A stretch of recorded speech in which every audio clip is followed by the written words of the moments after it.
Welcome to GDs, and this is the Shawshank Redemption.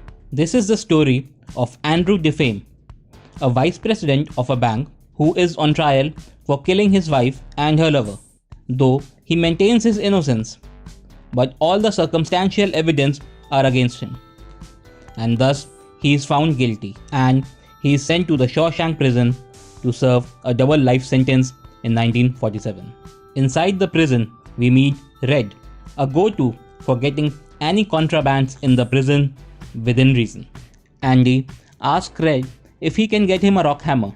Red is a bit apprehensive, but Andy lets him know that it's a very small tool and is for his hobbies.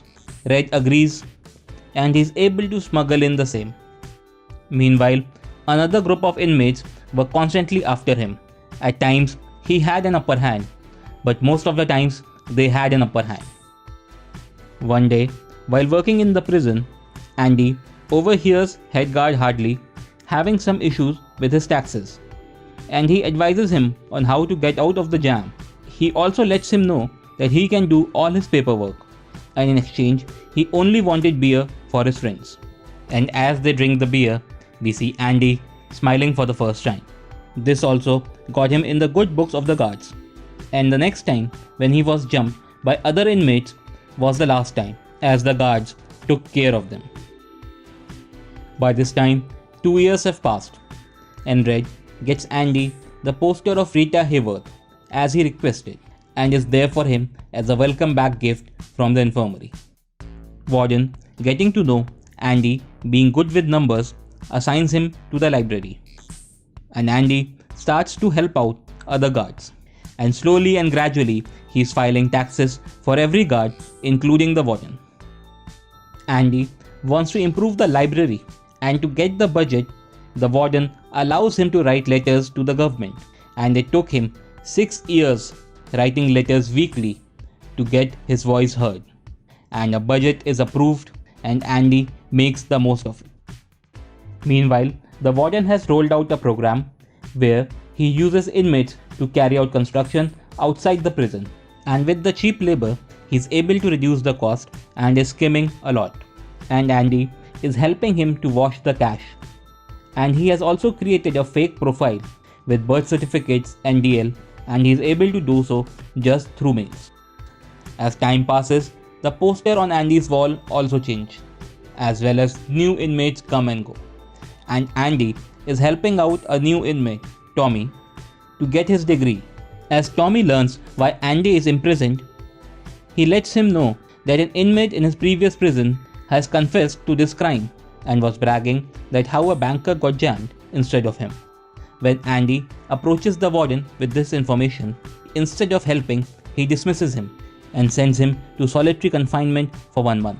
Warden confirms the story with Tommy, and as he learns that Tommy is ready to say the same in court, he gets him killed, since he doesn't want Andy to leave as he is doing his books. As Andy tries to quit, the warden lets him know he can make his life miserable and extend his solitary to 1 more month.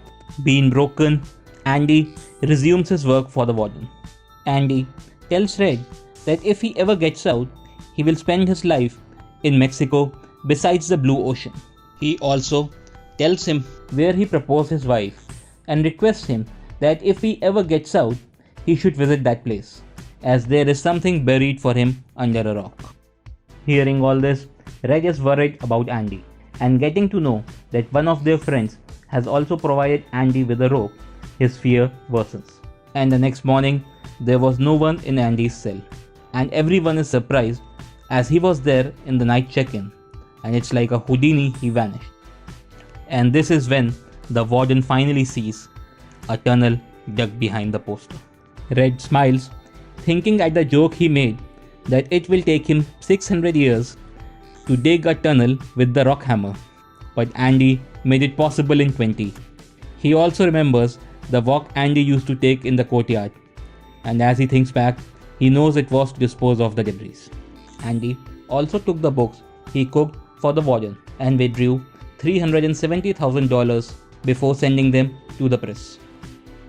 And as the scandal broke out, Hartley gets arrested and Warden takes his own life. Red, on his fourth attempt, finally got parole. Red, remembering Andrew's belief and hope, visits the place he requested him and finds a letter and some money waiting for him. And he knows where he has to go. And as the movie ends, Red joins Andy in Mexico beside the blue ocean.